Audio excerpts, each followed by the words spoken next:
5 pays marchent devant, pourquoi la France n'est pas avec eux? Si je ne crois pas aux aides générales et à déverser des milliards à l'aveugle, je suis favorable à ce qu'il y ait des aides ciblées. Je ne vois pas pourquoi ce serait la collectivité, donc l'État, ou les consommateurs qui paieraient le coût de cette guerre. 5 pays demandent que l'Union européenne taxe les superprofits engrangés par les compagnies pétrolières depuis le début de la guerre avec l'Iran. Mais la France s'y refuse. Je vous explique pourquoi dans ce numéro 187 de Pôle Express.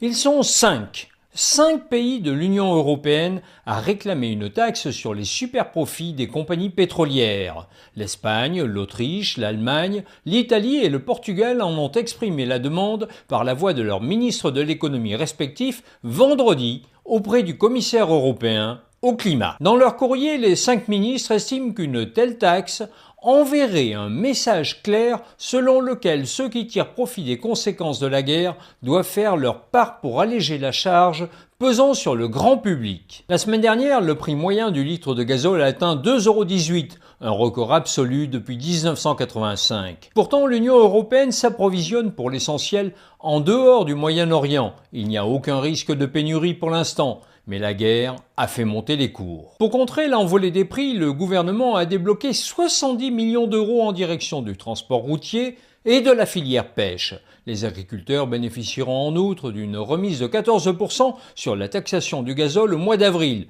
C'est mieux que rien, mais c'est le contribuable qui paye. Quand 5 pays marchent devant, pourquoi la France n'est pas avec eux? Pourquoi la France t'accompagne pas? Donc là, c'est une erreur de la part de la France de pas se joindre. C'est ce que j'ai dit, ce qui est sidérant, c'est qu'on a l'impression d'un gouvernement totalement impuissant.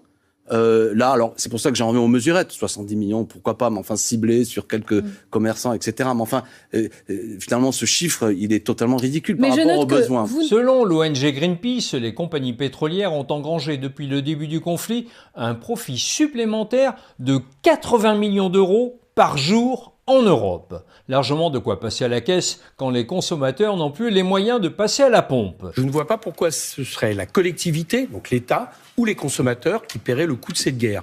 Et donc nous, ce que nous disons, c'est que il faut bloquer les prix.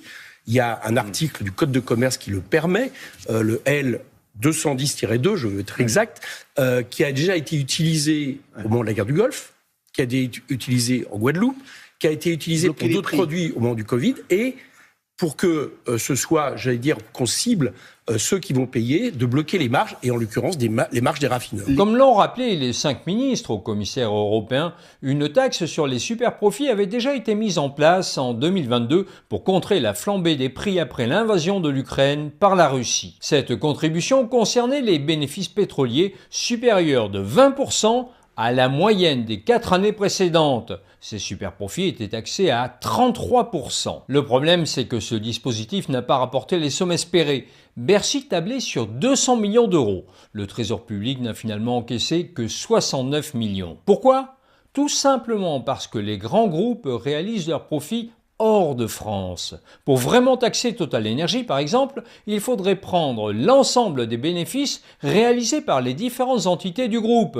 Et encore faudrait-il déjouer les différentes stratégies d'optimisation fiscale du pétrolier. Bref, ce n'est pas gagné. Nos voisins s'en sortent mieux. En Espagne, le gouvernement a diminué de moitié la TVA sur les carburants. Il est vrai que le pays est dirigé par un odieux collectiviste, le socialiste Pedro Sánchez. En Pologne, c'est carrément le bolchevisme. Le gouvernement a baissé la TVA et il bloque les prix chaque jour. Les Allemands, pour leur part, s'apprêtent à mettre en place un encadrement des prix. Comme en Autriche, les stations-service ne seront autorisées à augmenter leurs prix qu'une fois par jour. Les rouges sont partout, je vous le dis. En Grèce, le gouvernement a plafonné pour 3 mois les marges bénéficiaires sur les carburants, mais aussi sur 61 produits de première nécessité dans les supermarchés, histoire de freiner l'inflation. Et que dire de l'Italie ? Le gouvernement d'extrême droite de Meloni veut utiliser le surplus de TVA généré par l'augmentation des prix du carburant pour diminuer les autres taxes qui s'appliquent sur ce même carburant. Mais en France, on préfère les petites enveloppes, comme les bonnes dames qui faisaient jadis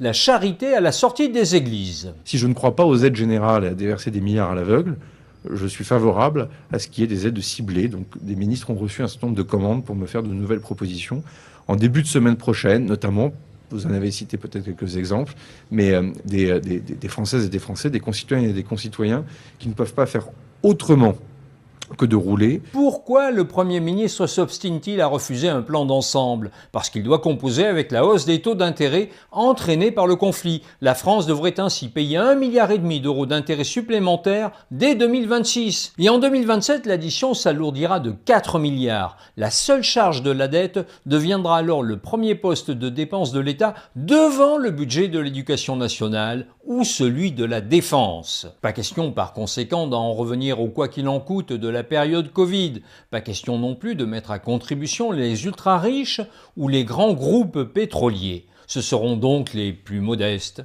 qui trinqueront. Mais est-ce bien malin de la part d'un pouvoir minoritaire en pleine année électorale d'adopter cette ligne de conduite? Car les discussions sur le budget 2027 vont bientôt commencer. Nous réunirons le 21 avril prochain l'ensemble des forces politiques représentées au Parlement, les partenaires sociaux, les représentants des organisations professionnelles, les représentants d'élus locaux, pour faire un bilan exhaustif des premières remontées.